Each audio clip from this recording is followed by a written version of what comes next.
I noticed him the moment he walked in. It wasn't just the way the restaurant seemed to shift around him, like planets adjusting to a new gravitational force. It wasn't the tailored Italian suit that probably cost more than my entire wardrobe. It wasn't even the two serious-looking men flanking him, their eyes constantly scanning the room. It was the little girl holding his hand. She couldn't have been more than 4 or 5, with dark curls tumbling around a heart-shaped face, wearing a navy blue dress with tiny white stars. Her small patent leather shoes clicked against the hardwood floors of Ardente as she walked beside him, her back straight, mimicking his posture. I'd worked at Ardente, the upscale Italian restaurant in Chicago's River North District, for almost 2 years now. Friday nights were always packed, the golden lights making everyone look airbrushed, the clinking of silverware on plates like steady rainfall. We served everyone from corporate lawyers to city officials, construction moguls to tech entrepreneurs. Power circulated here as freely as the expensive wine. But this man I knew, who he was without having to ask, Matteo De Luca. The whispers followed him everywhere, heir to one of Chicago's oldest family businesses, widower according to rumors, and now, apparently, father to this perfect little girl. I adjusted my long-sleeved white button-down shirt, making sure it covered the makeup-concealed bruises on my wrists, and approached their table with my best professional smile. "Welcome to Ardente. I'm Elena, and I'll be your server tonight," I said, setting down water glasses. My hands didn't shake. I'd gotten good at that. The little girl stared at me with unabashed curiosity while De Luca ordered a sparkling water and asked for a children's menu. The woman with them, sleek bob, tablet in hand, clearly some kind of assistant, never looked up from her screen. The large man standing nearby surveyed the room, occasionally touching his earpiece. "And for the young lady," I asked, smiling at the child. "Apple juice, please," the little girl said, her voice precise and sweet. "With no ice." "Excellent choice," I replied, winking at her. As I turned to leave, I caught De Luca studying me. Not in the way men sometimes did, assessing, undressing. This was different. It felt like being scanned, cataloged, filed away. I hurried back to the kitchen, suddenly very aware of the bruises under my makeup. My name is Elena Tran, 28 years old, Vietnamese American, and I was saving every dollar I made toward a lawyer who could help me divorce my estranged husband, Cole Mason, and gain full custody of our daughter Mia. Cole was a patrol officer with the Chicago PD, and I'd learned the hard way that when your abuser wears a badge, the system doesn't work like it's supposed to. I dropped out of nursing school when I got pregnant, switching to part-time certified nursing assistant work when Mia was old enough for daycare. Between that, waiting tables at Ardente, and occasional weekend shifts at Northwestern's emergency room. I was slowly building my escape fund. My mother watched Mia on nights I worked at the restaurant. I returned to the De Luca table with drinks, careful to pour the sparkling water with my sleeves pulled down. "Are you ready to order? Or do you need a few minutes?" I asked. The little girl was coloring carefully on her menu, her dark curls falling forward. "We'll need a moment," De Luca said. His voice was low and smooth, with just a hint of an Italian accent. "Ava, have you decided what you'd like to eat?" The little girl, Ava, looked up from her coloring and locked eyes with me. Something flickered across her face, recognition, confusion. She stared at me so intently that I felt my professional smile falter. I leaned down to pour more water into De Luca's glass, and that's when it happened. "Mommy," Ava said clearly, pointing directly at me. The restaurant seemed to freeze. The assistant's head snapped up from her tablet. The security man tensed visibly. And Matteo De Luca's expression went from relaxed to absolutely still in a heartbeat. My heart slammed against my ribs. Had De Luca's ex-wife looked like me? Was this some kind of horrible coincidence? "I'm so sorry," I managed to say, my voice barely audible over the pounding blood in my ears. "I'm not," Ava continued staring, her small face creased with absolute certainty. "You smell like Mommy." De Luca's eyes narrowed almost imperceptibly. "Ava, honey, this is Elena. She's our waitress tonight." But Ava shook her head stubbornly. "She smells like lavender, like Mommy." The assistant, who I would later learn was named Bianca, touched Ava's hand gently. "Remember what we talked about, sweetie, about memories?" I stood frozen, the water pitcher still in my hand, trying to understand what was happening. Then it clicked: the hospital. I'd worked night shifts as a CNA, and I always used lavender hand sanitizer because the hospital disinfectant smell made me nauseated during my pregnancy. "I'm so sorry for the confusion," I said, finding my professional voice again. "I do use lavender hand sanitizer. I work part-time at Northwestern Hospital." Something changed in DeLuca's expression. "Northwestern?" I nodded, trying to smile reassuringly at Ava, who was still watching me with a mixture of confusion and hope. "Yes, in the emergency department. Ava had a febrile seizure 8 months ago," DeLuca said slowly. "At Northwestern." And suddenly, I understood. This child had been seriously ill, and in her fever-addled memory, she'd associated the smell of lavender with someone who had helped her, someone she'd confused with her mother. "I'm so sorry about the confusion," I said again gently. To Ava, I added, "I'm not your mommy, sweetie, but I'm happy to be your server tonight. What can I get you to eat?" The tension around the table seemed to ease slightly. Ava looked disappointed but nodded. As they gave their orders, I noticed DeLuca watching me again, his gaze lingering on my wrist when my sleeve rode up slightly. I tugged it down quickly, but not quickly enough. He'd seen the edge of the bruise I'd carefully covered with makeup. The rest of the service went smoothly, but I could feel his attention throughout the meal. Not just the appreciative glances most men gave. This was different, more calculating, assessing. I was delivering their dessert tiramisu for him, gelato for Ava, when the restaurant's front door opened with a bang that made me flinch. Cole, my estranged husband, stood in the doorway, scanning the restaurant with red-rimmed eyes. When he spotted me, his face twisted into that smile I'd learned to fear, the one that never reached his eyes. "There's my wife," he announced loudly, staggering slightly as he moved between tables. Instinctively, I stepped back, nearly colliding with DeLuca's security man, who had moved forward with surprising speed. "Sir." The maitre d' approached Cole quickly. "I'm going to have to ask you to lower your voice." Cole flashed his badge. "Police business. I need to speak with my wife." I set down the desserts with shaking hands. "Cole, I'm working. We can talk later." "Now, Elena." His voice had that dangerous edge. DeLuca stood up smoothly. "Is there a problem?" Cole's eyes narrowed as he took in DeLuca's expensive suit, the security, and the immediate deference of the restaurant staff. "No problem," Cole said, his voice falsely pleasant.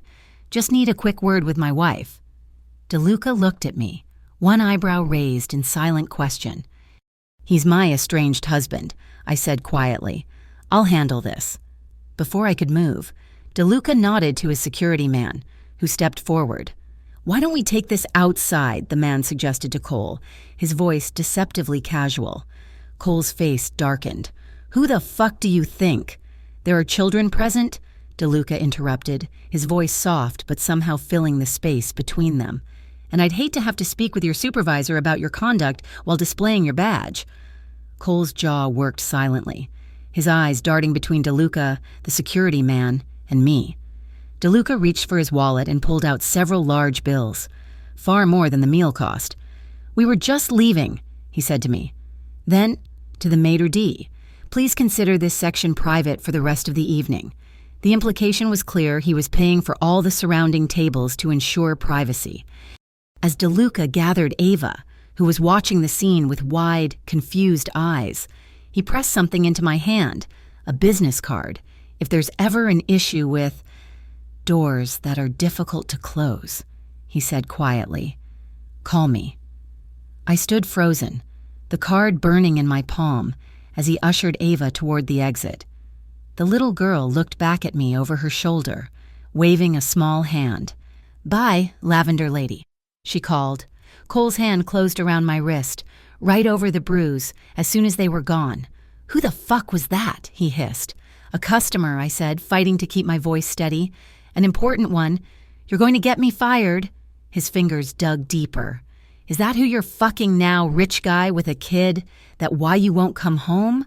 I tried to pull away. "Cole, stop. You're hurting me. "You belong to me," he whispered, close enough that I could smell the whiskey on his breath. "You think I don't know you're saving for a lawyer, think I don't know every move you make." Fear shot through me, cold and familiar. He'd been monitoring my accounts again. "Let go," I said, looking around desperately for the manager. "I have to get back to work." He released my wrist with a shove. "We'll finish this later. I'll be waiting in the parking lot." After he left, I locked myself in the employee bathroom and tried to stop shaking. The bruises on my wrist throbbed beneath my sleeve, and Cole's threat echoed in my ears. I pulled out DeLuca's business card. It was heavy. Cream-colored cardstock with just a name and phone number embossed in dark ink. No company, no title. Just Matteo DeLuca, and 10 digits that could be a lifeline or a trap. I slipped it into my pocket and went back to work. I had 3 hours until closing. 3 hours to figure out how to avoid Cole in the parking lot. When my shift ended, I peered out into the rainy night through the kitchen's back window. Cole's cruiser was parked near my bus stop, waiting. I borrowed an umbrella from the hostess and slipped out the service entrance, planning to catch a different bus line a few blocks away. I'd barely made it 20 feet when a hand clamped around my arm, spinning me around. "Thought you could avoid me." Cole's face was contorted with rage, rain plastering his hair to his forehead. "Who the fuck was that guy?" "Elena, just a customer," I repeated, trying to pull away. "Cole, please." His hand closed around my throat, not squeezing, just holding a reminder of what he could do. "You belong to me," he growled. "Till death do us part. Remember, I know you're stashing money. I know you're planning something. It stops now." Over his shoulder, I saw a black SUV idling at the curb, its windows tinted. For one wild moment, I thought it might be DeLuca, but then Cole's fingers tightened, pulling me back to the immediate danger. "I have to get home," I managed. "Mom's waiting with Mia." At the mention of our daughter, Cole's grip loosened slightly. "Mia needs her father. You're poisoning her against me." I saw my chance. "The bus is coming. We can talk tomorrow when you're sober." He studied my face, then abruptly released me. "Tomorrow. And answer your fucking phone when I call." I stumbled away, not toward the idling SUV but to the approaching bus. As I climbed aboard, my hand closed around the business card in my pocket.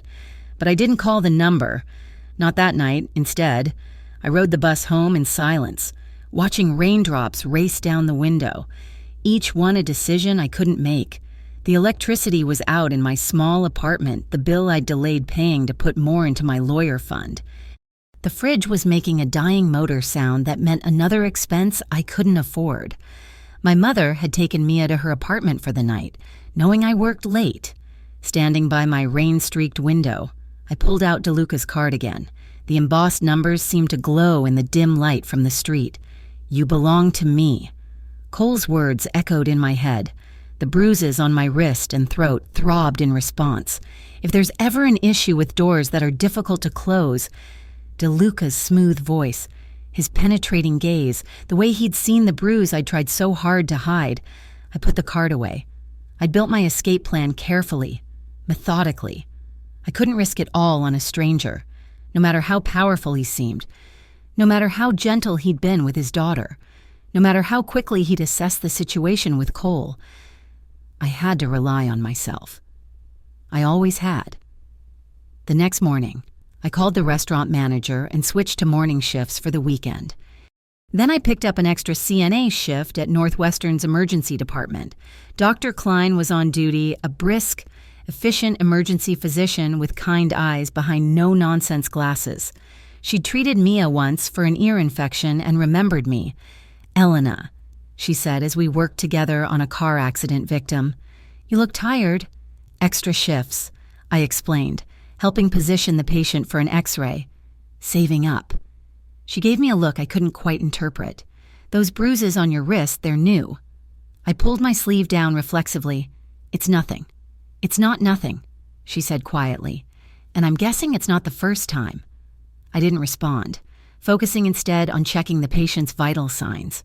"You know," Dr. Klein continued, "documentation is everything in cases like this. Photos, medical reports, a timeline of incidents, it all helps build a case." My hand stilled on the blood pressure cuff. "A case." She met my eyes steadily. "For when you're ready." There are resources. Elena, people who can help." "He's a cop," I said, the words barely audible. Dr. Klein's expression didn't change. "All the more reason to document everything. Would you like me to photograph those bruises, officially, for your medical record?" I hesitated, then nodded. After she took the photos, she wrote something on a prescription pad. "This is the name of a lawyer who specializes in domestic violence cases. She works pro bono sometimes. Tell her I sent you." I looked down at the name Lila Winters. "Thank you," I whispered.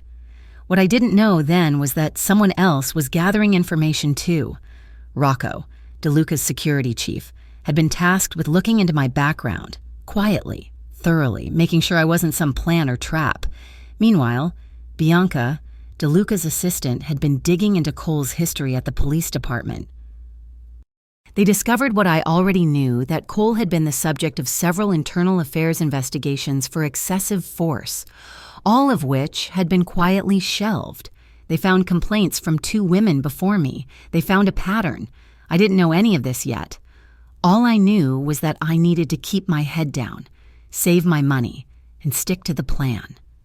3 days after the incident at Ardente, Matteo DeLuca returned to the restaurant. This time, I was working the lunch shift. Ava spotted me first, her face lighting up. "Lavender lady," she called out. I couldn't help smiling. "Hello again," I said, approaching their table. "Nice to see you." DeLuca was watching me with that same penetrating gaze. "How are you, Elena?" Something in his tone told me he wasn't asking about my day. He was asking about the bruises, about Cole. "I'm fine," I said automatically. "What can I get for you today?" Ava tugged at her father's sleeve, whispering something. He smiled a genuine smile that transformed his severe features and nodded. "Ava has something for you," he said. The little girl solemnly held out her small fist, then opened it to reveal a bracelet made of colorful beads strung on elastic. "I made this for you," she said, "because you smell like lavender and you were nice to me." I blinked back sudden tears. "That's so sweet of you. I love it." As I slipped the bracelet onto my wrist right over where the bruises were fading from purple to yellow, Ava handed me a folded piece of paper. I opened it to find a crayon drawing of a house with stick figures labeled Daddy, Me, and a 4th figure surrounded by purple scribbles labeled Lavender Lady. I laughed, then had to blink back tears again. "Thank you, Ava. This is beautiful." I tucked the drawing into my apron pocket. "I'll keep it forever." DeLuca cleared his throat. "Elena, I have a proposition for you." My guard instantly went up. "My regular babysitter for Ava is taking classes on weekends now, and I find myself in need of someone Ava is comfortable with. Would you be interested? The pay would be substantial." I stared at him, trying to read between the lines. Was this charity a way to protect me from Cole? Or something else entirely? "I don't think that would be appropriate," I said carefully. "I already have 2 jobs. $300 per weekend day," he countered. "From noon until 8. Ava is quite taken with you, and I find myself in a bind. $300 a day. That was more than I made in a full shift at the restaurant. With tips. Mr. DeLuca. Matteo, please. Matteo, I appreciate the offer, but there might be a conflict of interest with my job here." He waved this away. "I've already spoken with management. There would be no conflict." Of course he had. I had a feeling Matteo DeLuca rarely encountered obstacles he couldn't smooth away with money or influence. I was about to refuse again when my phone buzzed in my pocket. A text from my mother. "Washing machine broke. Water everywhere. Need $325 for plumber." Another expense I couldn't afford. And Mia's preschool tuition was due next week. "I'll consider it," I said finally. DeLuca nodded, as if he'd expected nothing less. "Excellent, this weekend. Then Rocco will pick you up at 11:30 on Saturday." Before I could protest that I hadn't actually accepted, he handed me a card with an address written on the back. "In case you need to bring anything special for Ava, she enjoys puzzles and books about animals." Beside him, Ava beamed. That Saturday, I found myself standing in front of a sleek black SUV, holding Mia's hand. I decided to bring her with me, partly because my mother was dealing with the plumbing disaster, and partly as a safety measure. If DeLuca had ulterior motives, surely he wouldn't try anything with both our children present. Rocco, DeLuca's security chief, opened the door for us without a word. He was tall, powerfully built, with close-cropped dark hair and eyes that missed nothing. "Miss Tran," he said with a nod, "and this must be Mia." Mia, ever the social butterfly, smiled up at him. "Are you a bodyguard like in the movies?" A ghost of a smile touched his stern face. "Something like that." The drive to DeLuca's home took us north along Lake Michigan, through increasingly exclusive neighborhoods, until we turned into a gated driveway that led to a modern mansion overlooking the water. Security cameras were visible at strategic points, and I noticed at least 2 other men patrolling the grounds. Rocco led us to a massive front door that opened before we reached it. Bianca stood in the entryway, tablet in hand as always. "Elena," she said with a professional nod. "And Mia, welcome. Ava is in the playroom. Let me show you around first." The house was stunning, open and airy, with floor-to-ceiling windows overlooking the lake. The decor was minimalist but clearly expensive, a mix of modern lines and old-world touches. Security was evident everywhere, from the keypads at every door to the subtle earpieces worn by staff moving efficiently through the house. "Mr. DeLuca is in his office," Bianca explained as she led us through the main floor. "He has calls until 3, but he'll join you and the girls for a late lunch afterward. The kitchen is fully stocked, and Maria can prepare anything the children might want." "Maria?" I asked. "The housekeeper," Bianca clarified. "She's been with the family for 20 years. We reached a bright, cheerful room filled with toys, books, and a small art station. Ava was sitting at a child-sized table, working on a puzzle. She looked up when we entered, her face breaking into a delighted smile when she saw me. Then her eyes fell on Mia, and she seemed suddenly shy. "Ava, this is my daughter, Mia," I said gently. "Mia, this is Ava. She's 4, just like you." Mia studied Ava for a moment, then pointed at the puzzle. "Is that Lake Michigan? My grandma takes me there for picnics." Ava nodded solemnly.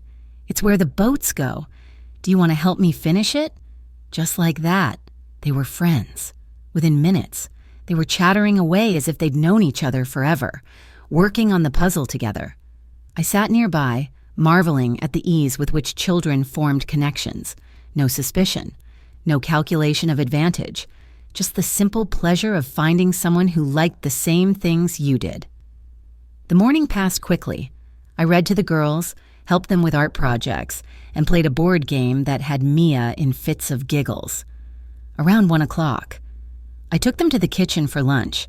To my surprise, Matteo was already there, sleeves rolled up, stirring something on the massive professional stove. "Daddy!" Ava ran to him, and he scooped her up with one arm, continuing to stir with the other. "Hello, Piccola," he said, kissing the top of her head. "And hello, Mia. It's very nice to meet you." Mia, suddenly shy, pressed against my leg. "What are you making?" I asked, trying to sound casual despite the strangeness of seeing this powerful man, this rumored crime boss, cooking in his designer kitchen. "Mac and cheese," he replied with a small smile, "but not from a box. My grandmother's recipe." He set Ava down and gestured for the girls to sit at the kitchen island, where places had already been set. I helped them into their chairs while Matteo served steaming bowls of the most aromatic mac and cheese I'd ever seen, topped with toasted breadcrumbs and fresh herbs. "Hospital food," I said without thinking. Matteo raised an eyebrow. "I beg your pardon, I felt my cheeks warm. Sorry, it's just, when I work at the children's ward, mac and cheese is the one thing every sick kid will eat. We call it hospital food, but ours doesn't look anything like this." Something in his expression softened.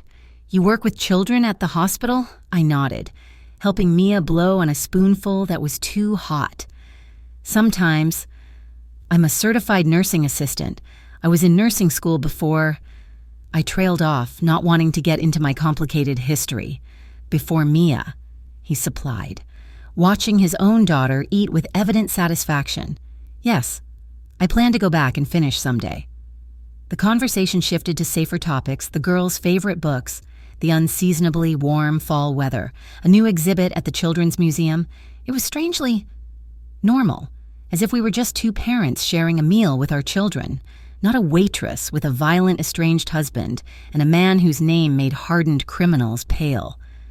After lunch, Mateo helped the girls make ice cream sundaes, showing a patience and gentleness that continued to surprise me.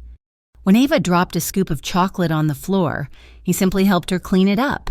No scolding, no irritation.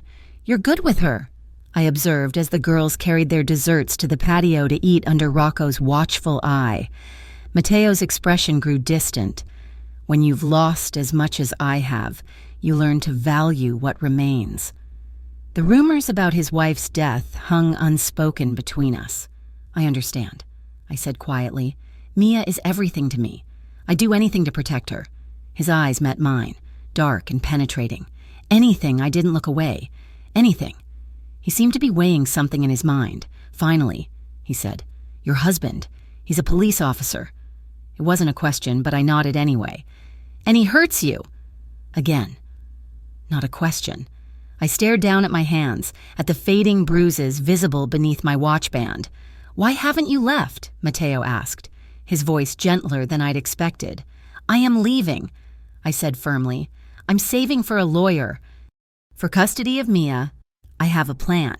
And in the meantime," I met his gaze again, "in the meantime, I survive.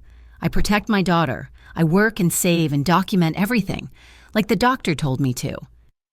"Dr. Klein at Northwestern," Marhi said, and I blinked in surprise. He smiled without humor.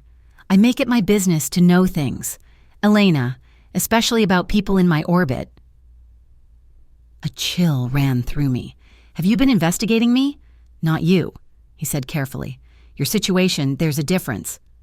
Before I could respond, my phone buzzed with a text. I glanced down and felt my blood freeze. A photo of Rocco's car outside my apartment, followed by the words, "Selling yourself to the mafia, now dirty whore." Mateo must have seen my expression change. "What is it?" I showed him the phone. His face hardened into something cold and dangerous. "Cole has been following you." I nodded, suddenly struggling to breathe. "He does that. Monitors my accounts, follows me, shows up at my jobs. The restraining order didn't stop him." Mateo was silent for a long moment, his jaw working. Then he called out, "Rocco." The security chief appeared almost instantly at the patio door. "Miss Tran is being monitored by her estranged husband," Mateo said, his voice clipped. "I want protocols in place, low profile, varied routes, panic button." Rocco nodded once. "No questions asked." "Done." "And Rocco, find out who's watching us. Quietly." Another nod, and he was gone. I stared at Mateo, a mixture of gratitude and fear washing over me. "Why are you doing this, helping me?" He looked out at the patio, where Ava and Mia were laughing, their faces smeared with ice cream. "Because my daughter called you Mommy," he said simply. "Because you smelled like lavender when she was sick and afraid. Because Ava sees something in you that I've learned to trust." He turned back to me, his dark eyes intense. "And because I recognize the look of someone trying to escape a cage, I've been trying to build a different kind of life for my family, too. Elena, a legitimate one. It takes time, years, but it's worth it for them." For the first time, I felt I was seeing the real Matteo De Luca, not the powerful mafia boss, not the wealthy businessman, but the father who would do anything to give his daughter a better future. What I didn't know then was that forces were already in motion that would put both our families in danger, that my estranged husband had made a deal with the devil, that the path to freedom would require sacrifice and courage I wasn't sure I possessed. But as I watched our daughters playing together in the autumn sunlight, I felt something I hadn't experienced in years, hope. Little did I know how quickly that hope would be tested. The next few weeks fell into a rhythm. I worked at Ardente, took shifts at the hospital, and spent weekends at the De Luca mansion with Ava and Mia. The girls became inseparable, and I found myself looking forward to those days not just for the generous pay that was rapidly filling my lawyer fund, but for the strange sense of safety I felt there. Mateo was often working, but he made time each weekend to spend with Ava, and by extension, with Mia and me. I learned that he was indeed transitioning his family business toward legitimacy, investing in shipping companies, real estate, and import businesses. The process was slow, complicated by old alliances and enemies. One of those enemies was Anton Volkov, the head of a Russian organization trying to muscle in on the shipping lanes at Calumet Harbor. I overheard snippets of tense conversations, saw the increased security measures, noticed the worry lines deepening around Mateo's eyes. Meanwhile, Cole's harassment intensified, texts at all hours. Accidental encounters at the grocery store or Mia's preschool. Once, a black SUV followed me home from the hospital, tailing so close I had to call Rocco, who appeared within minutes to escort me the rest of the way. One evening, as I was helping Ava get ready for bed after a long day of play, I found myself watching Mateo read her a bedtime story. His voice softened as he read, occasionally slipping into Italian for certain words, making Ava giggle.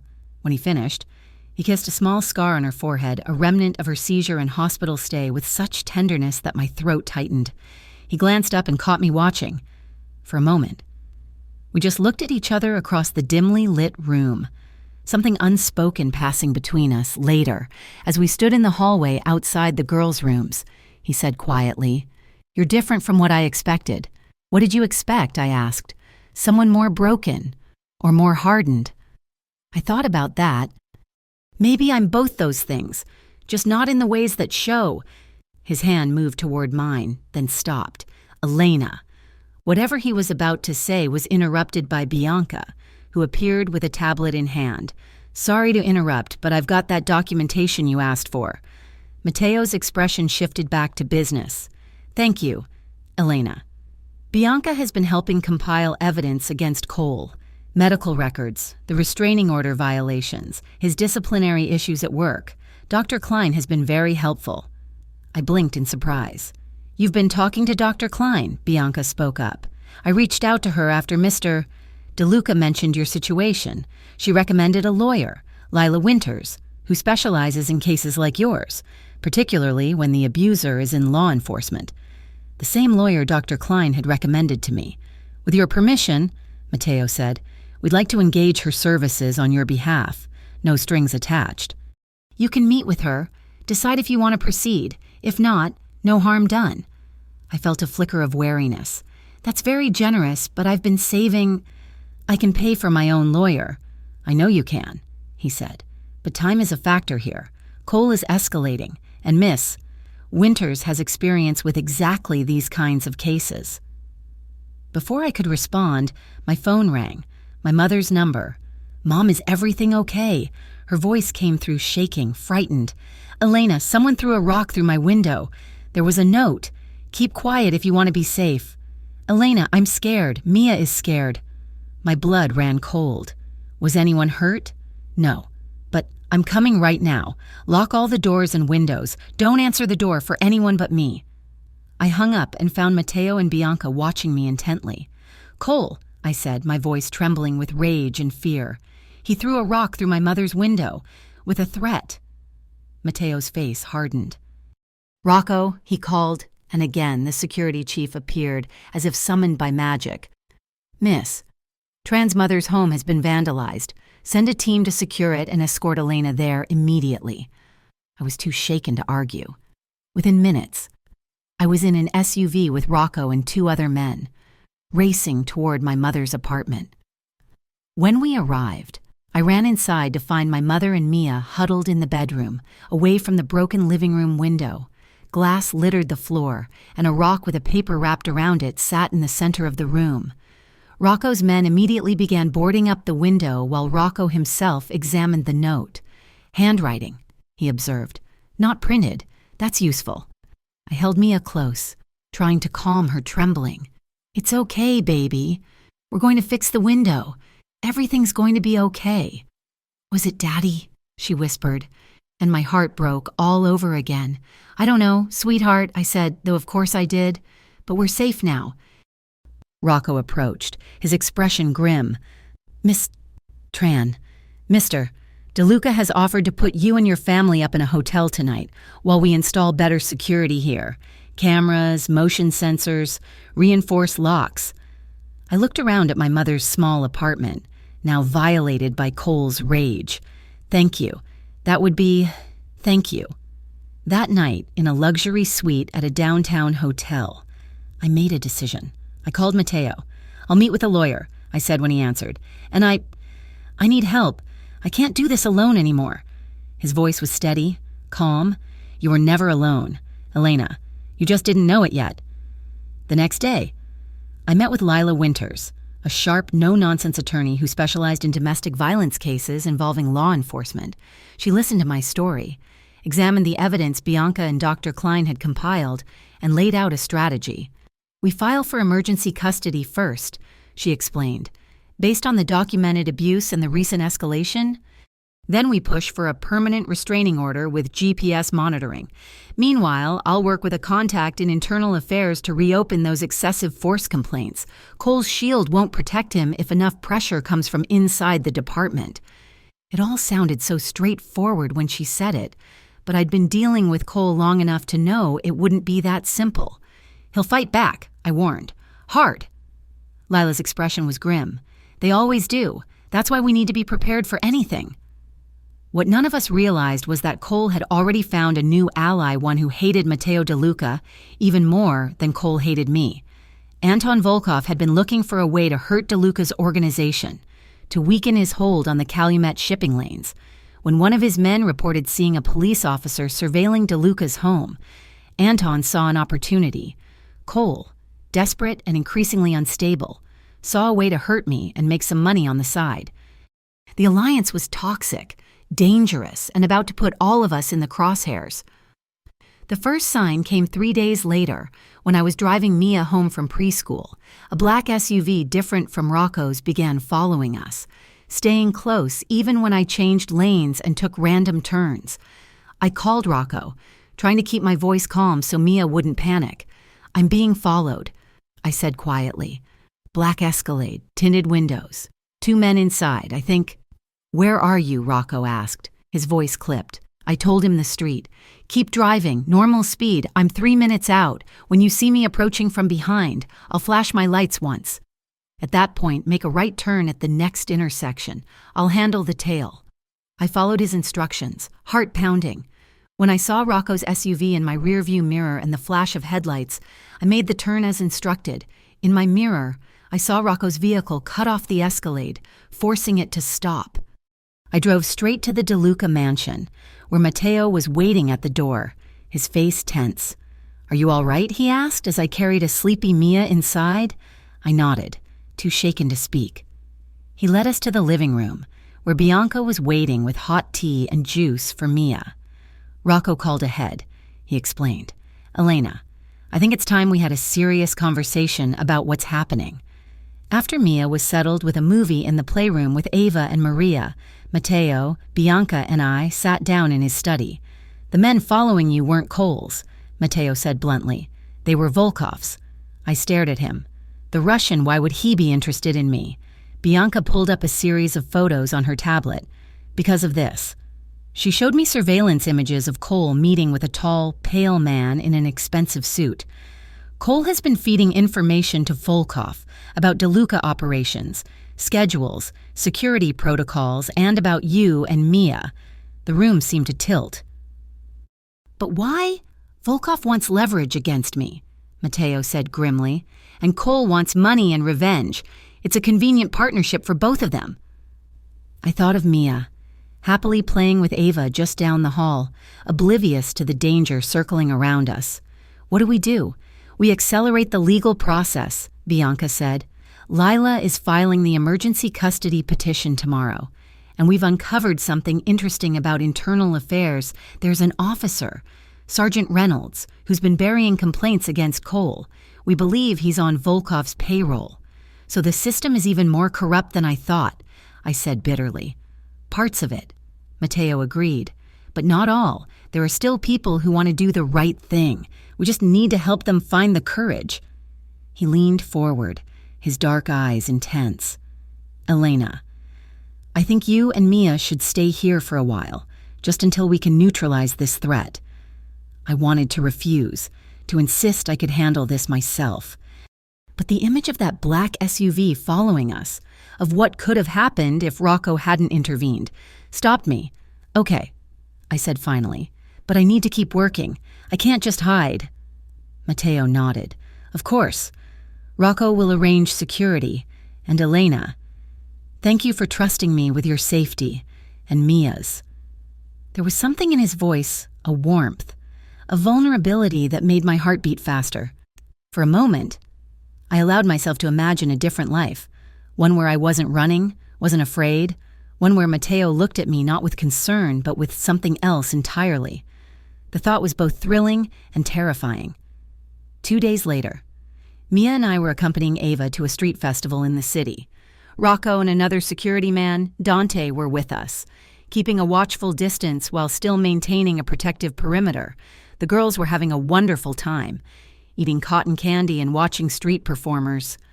For a little while, I allowed myself to relax, to enjoy the crisp fall day and the sound of my daughter's laughter. Then, in a moment of confusion near a crowded performance, I lost sight of Mia. Panic surged through me. "Mia," I called, scanning the crowd. Mia, Ava was still beside me, holding my hand, but Mia was gone. I spun in a circle, frantically searching. Rocco was instantly alert, speaking urgently into his earpiece. 5 feet tall, dark hair, pink jacket, he was saying. Sweep the perimeter, 30-foot radius. I pushed through the crowd, calling Mia's name, terror clawing at my throat. Then I spotted her 20 feet away, being led toward the street by a man in a dark jacket. All I could see were his shoes, polished black Oxford shoes I'd seen before, in the Ardente parking lot. "Rocco," I screamed, already running. "By the street black shoes. I don't remember covering the distance." One moment I was in the crowd, the next I was grabbing Mia's arm, yanking her away from the man who I now saw clearly not Cole, but someone I didn't recognize, with cold eyes and a scar along his jawline. "Mommy!" Mia cried, clinging to me. The man reached inside his jacket, but before he could withdraw whatever was there, Rocco appeared, moving with a speed and precision that didn't seem possible for a man his size. In one fluid motion, he twisted the man's arm behind his back and marched him away from the crowd, toward a service alley. Dante appeared beside me, ushering me and the girls toward the exit. "Car's waitin'," he said tersely. "We need to move, now." In the car, I held both girls close, my heart still racing. "Mia, did that man say anything to you? Did he hurt you?" She shook her head, eyes wide. "He said you were looking for me, that you'd sent him, but he didn't smell right." "Smell right? Like cigarettes and that stuff Daddy puts on after he shaves. The Bernie kind. Cole's aftershave. The man had been close enough to Cole to smell like him. When we reached the DeLuca mansion, Matteo was waiting, his face tight with controlled fury. Rocco had called ahead. "Are they all right?" he asked Dante, who nodded, shaken but unharmed. The man didn't get away. Matteo knelt in front of Ava, checking her over as I was doing with Mia. "You're safe now, Piccola," he murmured. "You're home." After the girls were settled with Maria for a quiet afternoon of movies and comfort food, Matteo, Rocco, Bianca and I gathered in the study. "The man works for Volkov," Rocco reported. "He's being questioned now, but it's clear this was a coordinated attempt. They weren't trying to hurt Mia. They wanted to take her, use her as leverage." I felt sick. "Against me or against you?" I asked Matteo. "Both," he said grimly. "Volkov knows I've taken an interest in your safety, and Cole wants to hurt you where it would cut deepest through Mia." "We need to accelerate our timeline," Bianca said, already typing on her tablet. "Lila has the emergency custody hearing set for next week, but we can push for sooner based on this incident. And I've been working on something else." She turned the tablet to show us footage from what appeared to be a police body camera. "This is from the night of the rock-throwing incident at your mother's. Officer Mason Cole conveniently turned off his body camera for 20 minutes during his shift. The timestamps match exactly with when the vandalism occurred." "Can you prove he threw the rock?" I asked. "Not directly," Bianca admitted, But this, combined with the threatening note in his handwriting and the testimony from the man Rocco apprehended today, should be enough to get the emergency custody order and possibly an arrest warrant.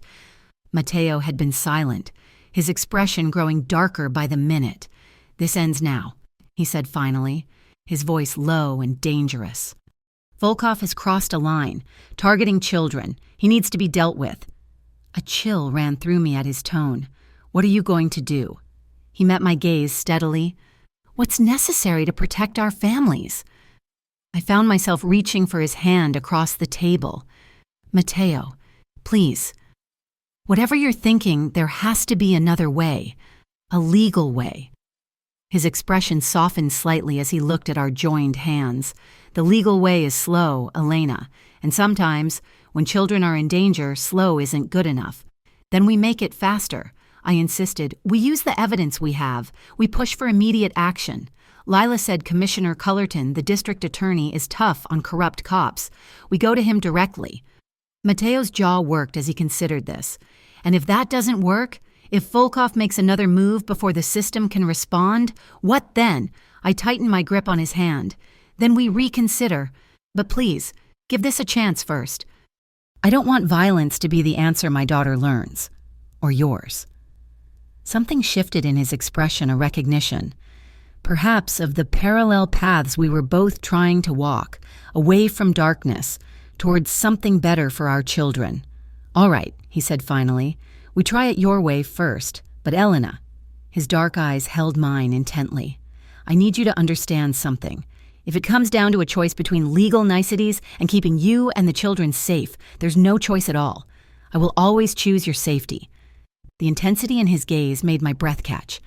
In that moment, I realized two things simultaneously: that Matteo De Luca was falling in love with me, and that I was already halfway in love with him. Both realizations were terrifying. We set our plan in motion. Lila expedited the emergency custody hearing based on the attempted abduction. Bianca compiled all the evidence against Cole, including the body camera footage and statements from witnesses at the street festival. I documented every threatening text, every unauthorized appearance, every violation of the existing restraining order. But while we were building our legal case, Volkov and Cole were making plans of their own. 3 days after the festival incident, I received a call from Cole. "We need to talk," he said, his voice calmer than I'd heard in months. "In person, about Mia." "I'm not meeting you alone," I said firmly. "Fine, bring whoever you want, tomorrow night, 8 o'clock, at the old Calumet storage facility by the harbor. I'll be alone." My instinct screamed that this was a trap. "Why there? Why not somewhere public?" "Because what I have to tell you isn't for public ears," Cole said. "It's about Volkov and what he's planning for your boyfriend and his kid." The line went dead before I could respond. I immediately told Matteo, who confirmed what I already suspected. "It's a trap," he said flatly. "Volkov is using Cole to lure you there." "But what if he really does have information?" I asked. "What if Ava is in danger?" Matteo's expression was grim. "That's exactly why we can't ignore this, even knowing it's a trap. But you're not going anywhere near that facility." I thought about everything that had happened: the rock through my mother's window, the men following me, the attempted abduction of Mia, Cole's escalating threats, the fear that had ruled my life for so long. "Yes, I am," I said, surprised by the steadiness of my own voice. "But not alone, and not unprepared." Matteo started to object, but I held up a hand. "Listen to me. Cole expects me to come. If I don't, he'll know something's wrong. But we can use that expectation against him, against Volkov." Bianca, who had been listening quietly, leaned forward. "What are you thinking?" "Elena, I'm thinking that if Cole and Volkov are going to be in the same place at the same time, admitting to their collaboration, that's evidence. Evidence we can use in court, with Commissioner Cullerton." I turned to Bianca. "You can set up a secure live stream, right, something that can't be traced back to us but will record everything that happens." She nodded slowly. "Yes, I could set that up. Send it directly to Dr. Klein and Lila as witnesses, so the chain of evidence is clean. And I'll wear a wire," I continued, Get Cole to admit what he's done. Get Volkov to incriminate himself. Absolutely not, Matteo interrupted, his voice sharp. It's too dangerous. More dangerous than living in fear, I countered. More dangerous than what Cole might do next time, or Volkov. I took a deep breath. Matteo, you said you've been trying to move your business toward legitimacy. This is your chance to handle a threat the legal way. Through evidence. Through the system. He stared at me for a long moment, conflict clear in his dark eyes.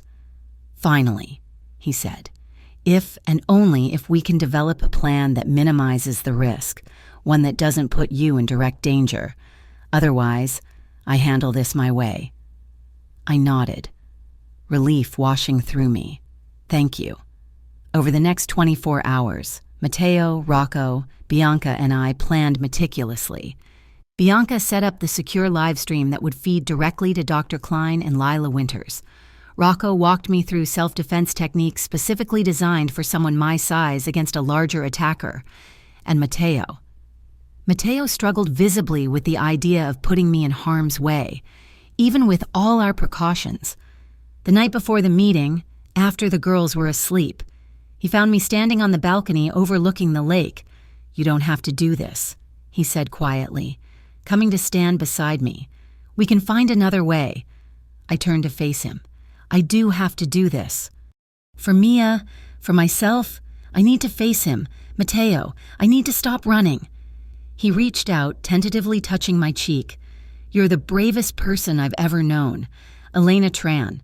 I'm terrified, I admitted. That's what makes it brave. His hand moved to the back of my neck, warm and steady, being afraid and doing it anyway. I leaned into his touch, closing my eyes. If something happens to me. Nothing will happen to you, he interrupted fiercely. I won't allow it. But if it does, I persisted, promise me you'll take care of Mia. Keep her safe. His arms went around me then, pulling me against him. I promise, he whispered against my hair. But you're coming back. To her. To Ava. A pause. Then so quietly I almost didn't hear, to me. I lifted my face to his, and then his lips were on mine, gentle at first, then with increasing urgency. I wound my arms around his neck, pressing closer, feeling the solid strength of him, the safety and danger all wrapped into one complicated man. When we finally broke apart, both breathing hard, he rested his forehead against mine. That wasn't supposed to happen yet. A small laugh escaped me. Yet, his smile was rueful. I had a plan, a proper courtship. After all this was resolved, we might need to improvise, I said, now smiling back despite the fear that still lurked beneath the surface. Improvisation it is. Then, he kissed me again, softer this time. But Elena, I need you to promise me something too. What? His expression grew serious. If things go wrong tomorrow, if something doesn't feel right, you get out now again immediately. No heroics, just get to safety. I nodded. I promise. Neither of us mentioned the possibility that getting out might not be an option.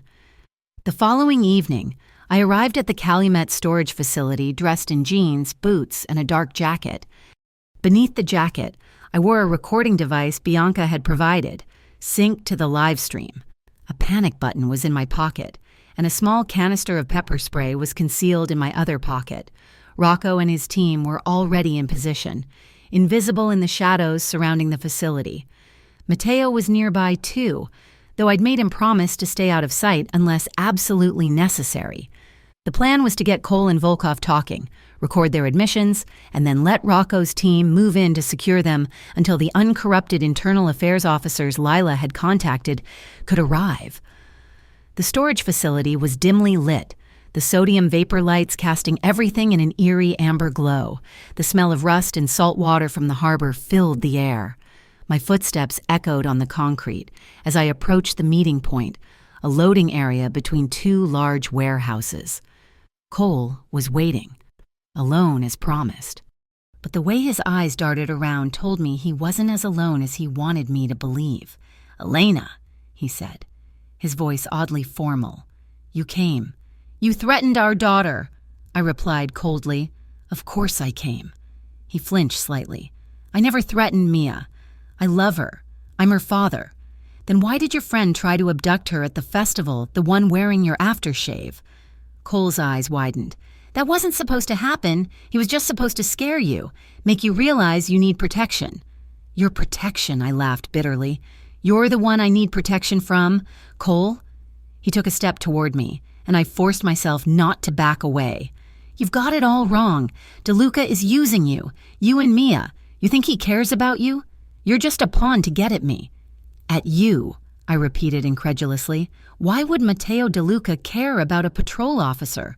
Because I know things, Cole said, his voice dropping. About him, about Volkov, about what's happening at the harbor. I let my surprise show. You're working with Volkov. Cole's expression shifted, became calculating. Working with, working against. It's all negotiable, for the right price. And what was the price for selling out your own wife and child, I asked, deliberately provoking him to get more on record. How much did Volkov pay you to terrorize us, to throw a rock through my mother's window, to have your friend try to kidnap Mia? Anger flashed across Cole's face.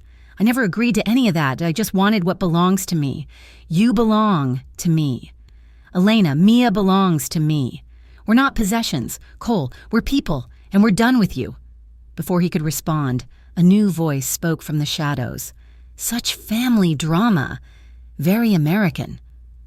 A tall, pale man stepped into the amber light. Anton Volkov, exactly as he appeared in the photos Bianca had shown me.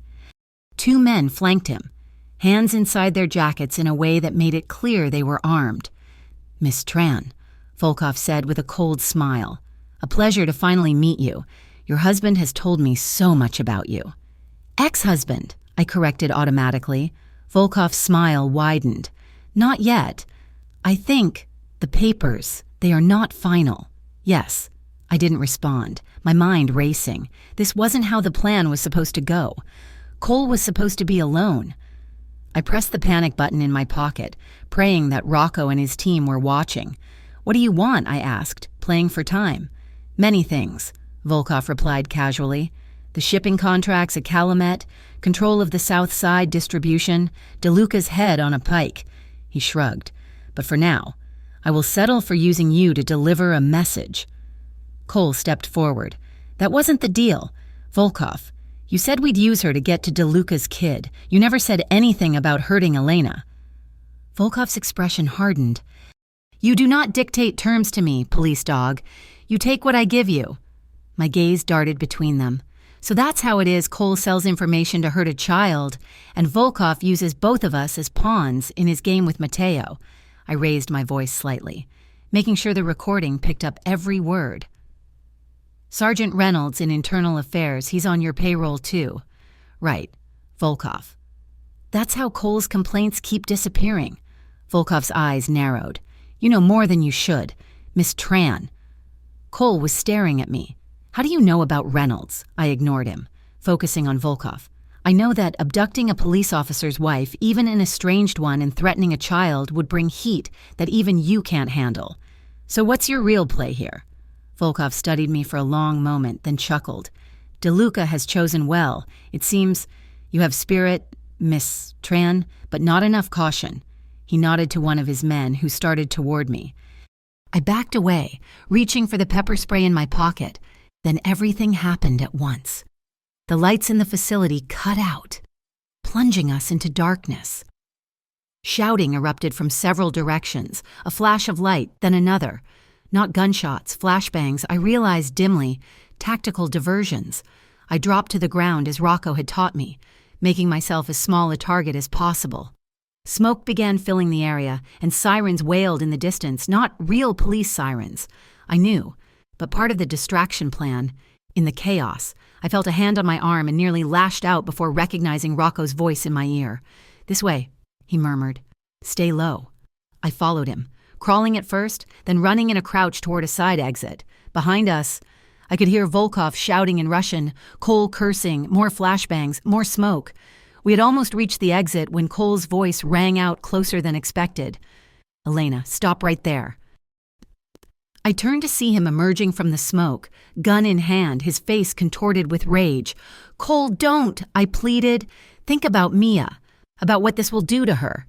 She'd be better off without you poisoning her against me, he snarled, raising the gun. I froze, survival instincts warring with paralyzing fear. Then I remembered Dr. Klein's self-defense lessons. When a larger attacker grabs you, strike at vulnerable points, throat, knees, instep. Cole lunged forward, grabbing my arm with his free hand, the gun wavering. I didn't hesitate.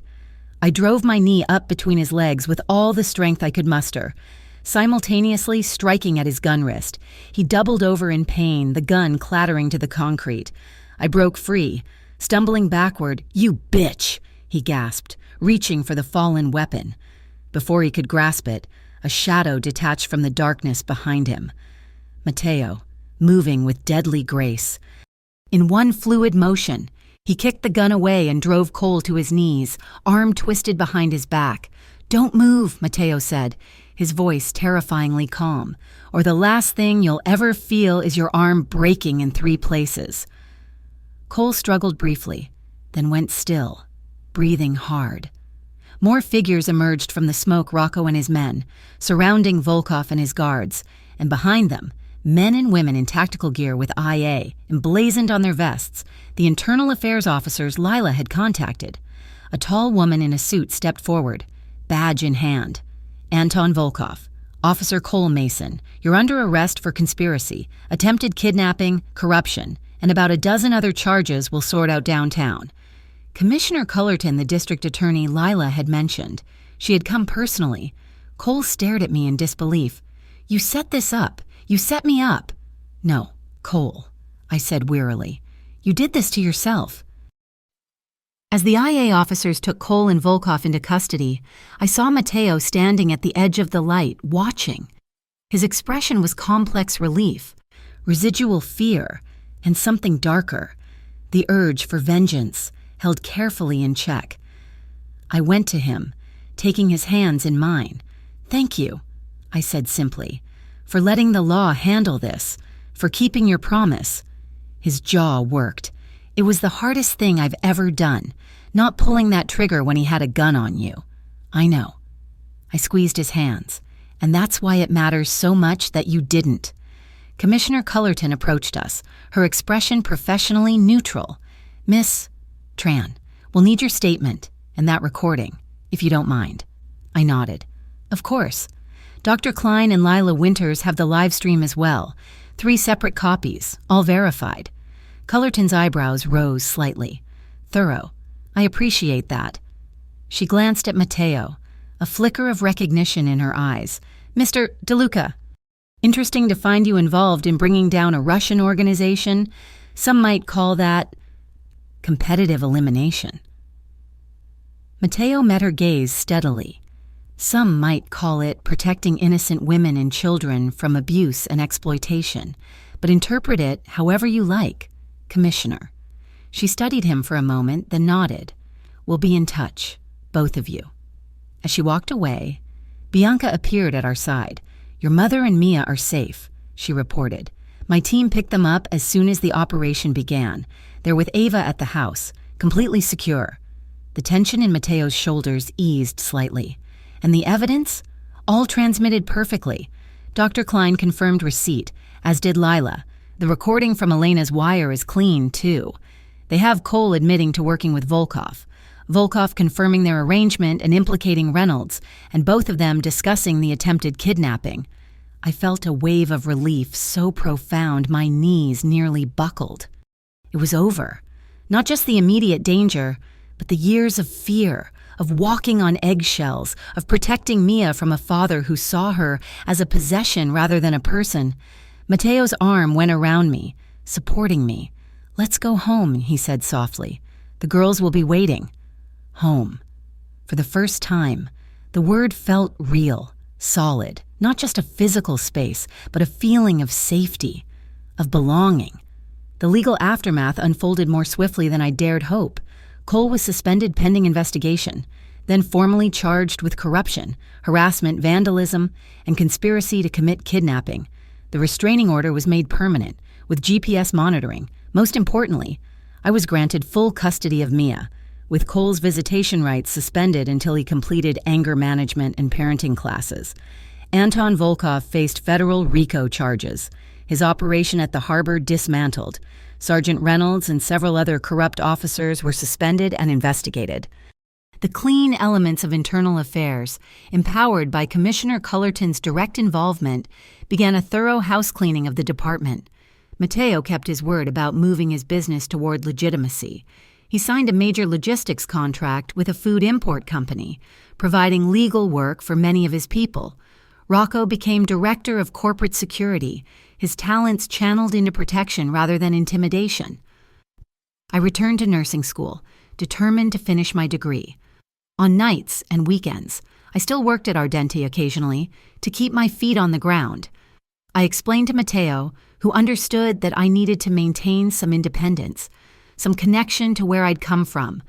Ava officially started calling me Mommy a few months later.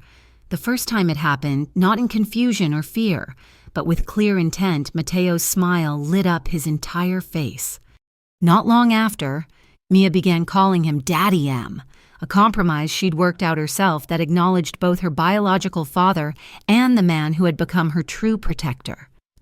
Dr. Klein and Bianca established a foundation for domestic violence survivors, with a particular focus on cases involving law enforcement. I became a speaker at their events, sharing my story anonymously at first, then more openly as my fear receded. The nightmares didn't disappear completely. Sometimes I still woke gasping, convinced Cole was standing over me, or that Mia had been taken. But instead of hiding those moments, covering them with makeup and forced smiles, I learned to face them, to talk about them, to let them heal in the open air. 6 months after the confrontation at the storage facility, Mateo arranged a private dinner at Ardente after closing. When I arrived, the restaurant was empty except for us, candles flickering on every surface, the Chicago skyline glittering beyond the windows. "What's the occasion?" I asked. Though I suspected from his nervous energy what might be coming, he took my hands across the table. "Elena Tran, you walked into my life because my daughter recognized something in you that I couldn't yet see. Safety, compassion, strength. I've spent every day since then discovering those qualities for myself, falling in love with each one." He reached into his pocket and withdrew a small velvet box. "I'm choosing the long road, the legitimate one, because of you and the girls, because you showed me there's another way to be strong, another way to protect what matters." He opened the box to reveal a simple but elegant ring, a single diamond flanked by smaller stones that caught the candlelight. "Will you marry me? Elena, will you help me build something better, something our daughters can be proud of?" Tears blurred my vision as I nodded. "Yes," I whispered. "Yes, I'll marry you." The wedding was small, intimate, a gathering on the lake shore with only our closest friends. Bianca served as my maid of honor, Rocco as Mateo's best man. Dr. Klein read a poem about healing and new beginnings. The girls scattered rose petals and giggled throughout the ceremony, their joy the perfect soundtrack to our vows. Afterward, as we danced under strings of lights with the lake breeze carrying the scent of autumn, Mateo held me close. "Happy," he murmured against my hair. I looked over at Ava and Mia, twirling together in their matching dresses, then back at my husband, this complicated, dangerous, gentle man who had helped me find my courage. "Happy," I confirmed, breathing in the moment, storing it away against whatever challenges might come next.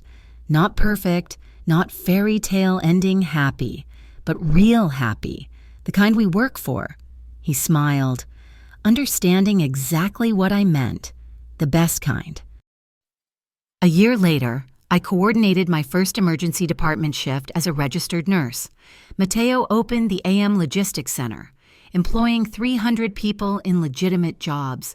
The Lavender House shelter opened its doors to survivors of domestic violence, offering housing, legal aid, and employment assistance. The world didn't become instantly clean or simple.